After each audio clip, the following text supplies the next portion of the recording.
मारता है उसको इंसान नहीं कह सकते, उसको शैतान कहना पड़ेगा, उसको राक्षस कहना पड़ेगा, उसको आतंकवादी कहना पड़ेगा।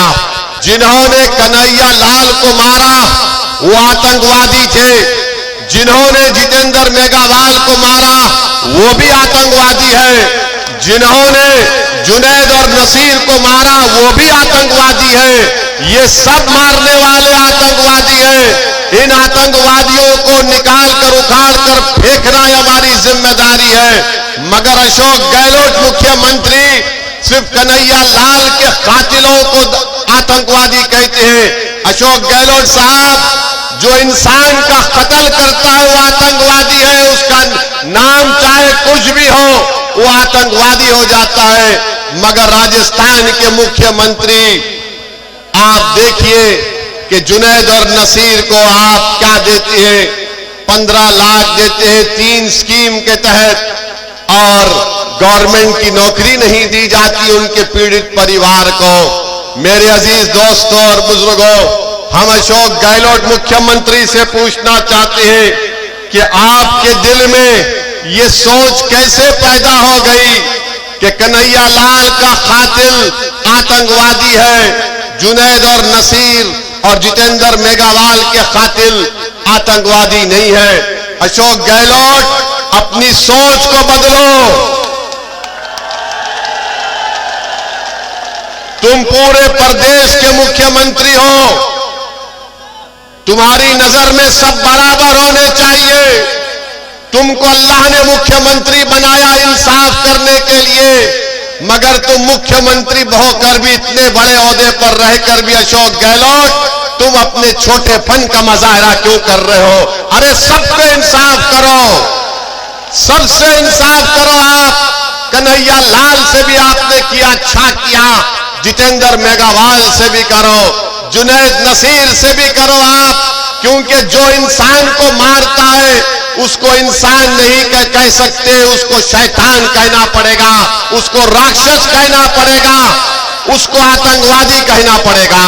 मारने वालों को, जुल्म करने वालों को मालूम हो जाएगा कि मुसलमान राजस्थान का, दलित राजस्थान का जाग चुका है। वो अब तुम्हारे जुल्म को सहने वाला नहीं है, वो कि तुम्हारी बात से डरने वाला नहीं है, वो तुम्हारे झूठे वादों पर एतमाद नहीं करेगा, बल्कि वो अपने मुकद्दर के फैसले करेगा। जो लोग दलित और मुसलमानों का इस्तेसाल और एक्सप्लॉयटेशन करते हैं, वो क्या चाहते हैं कि हम इनके गुलाम बनकर रहे, हम इनके ताबे रहे, और वो ये चाहते हैं कि हमारे मुकद्दर के फैसले वो करेंगे।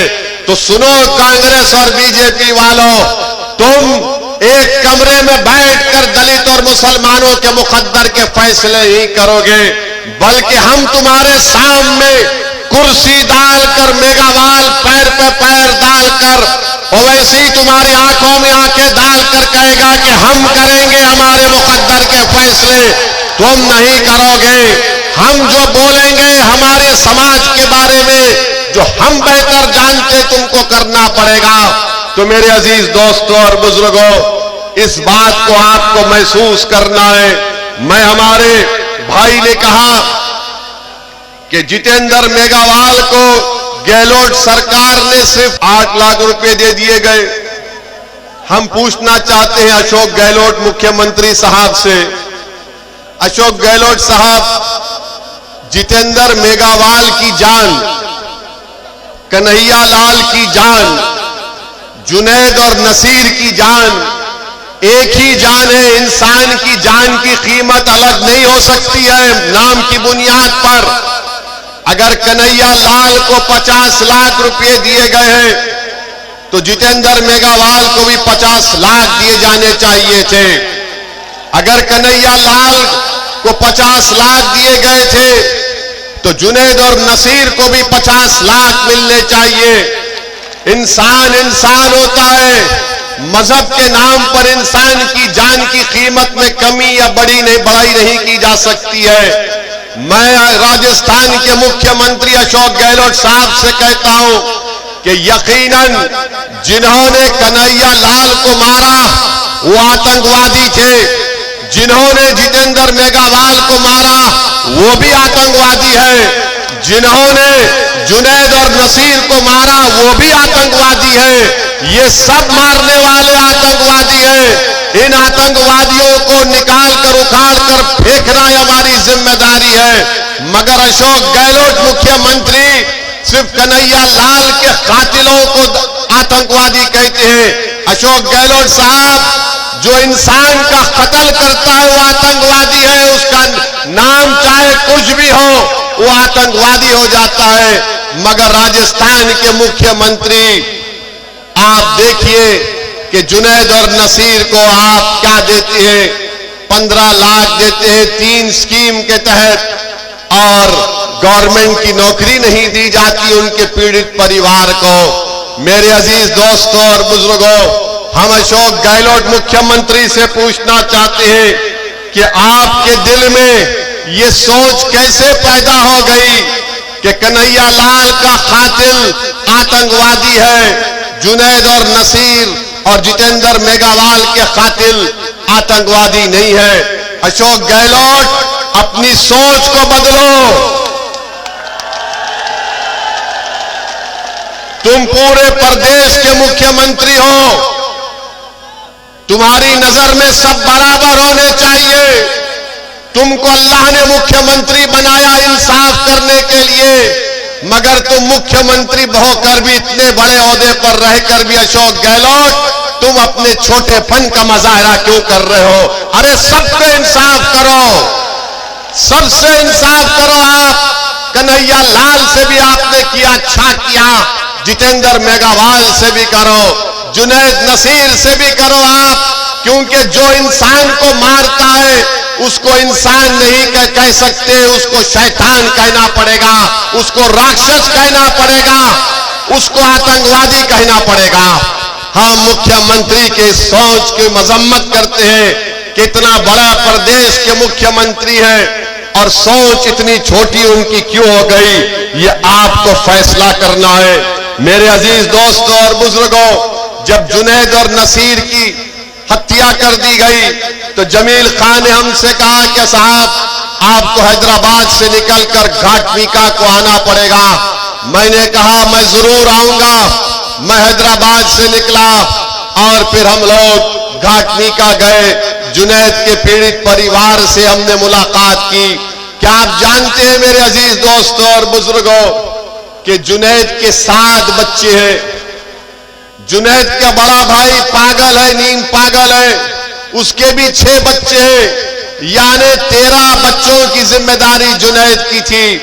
और जालिमों ने जुनैद का कत्ल कर दिया, बल्कि ले जाकर जिंदा जुनैद को जला दिया नसीर के साथ।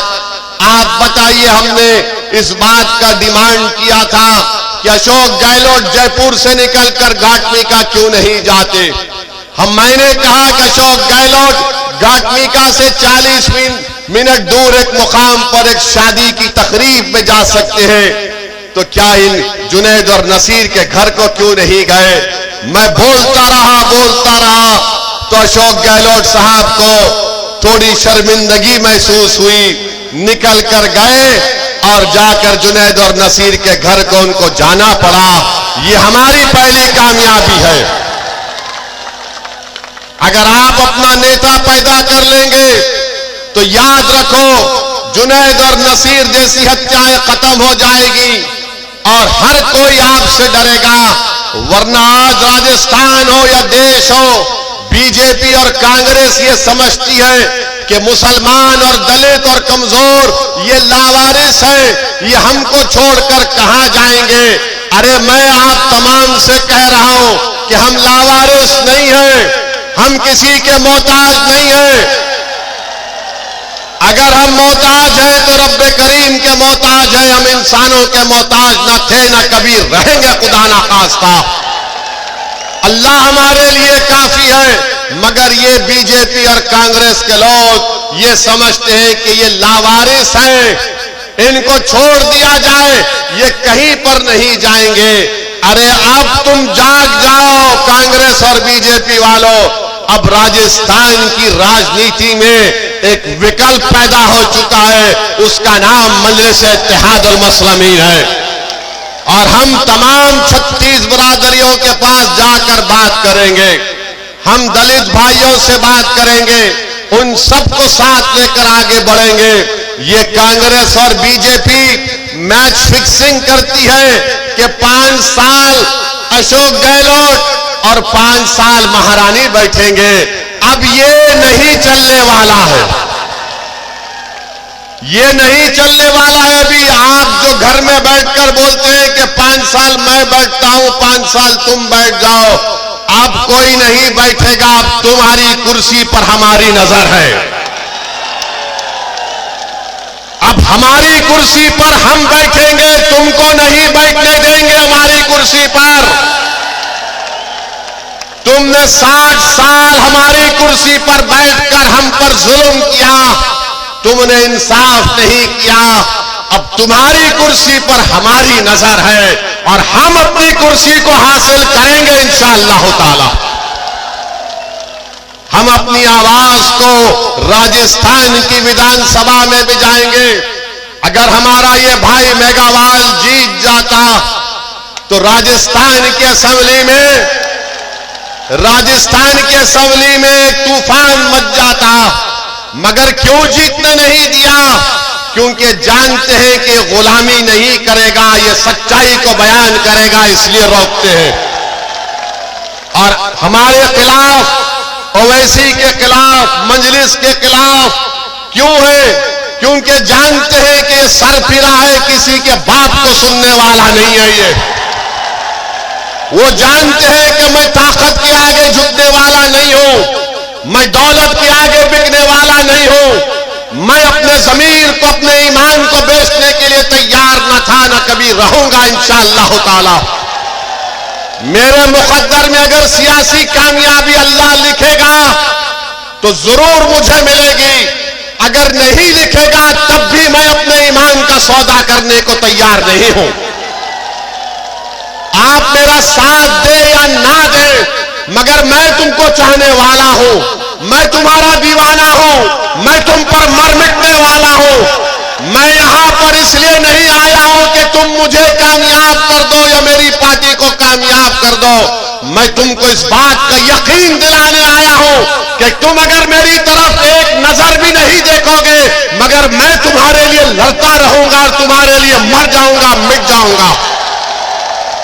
मेरे अजीज दोस्तों और बुजुर्गों, मेरे इस अल्फाज को याद रखो, मेरे इस अल्फाज को याद रखो। मैं जज्बात में लाने के लिए नहीं कह रहा हूं। मैं ये तय कर चुका हूं कि अल्लाह ने मुझे जब यहां तक लेकर आया है तो मेरा काम यह है कि मैं मजलूमों की आवाज बनूं, उनकी तकालीफ को उठाऊं, आपके दिलों से डर को निकालूं, डर को निकालो अपने दिलों से।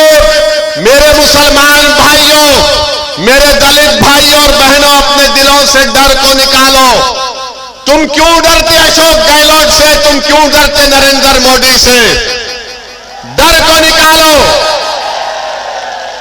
एक बार तुम डर और खौफ को निकालकर बाजू फेंक दो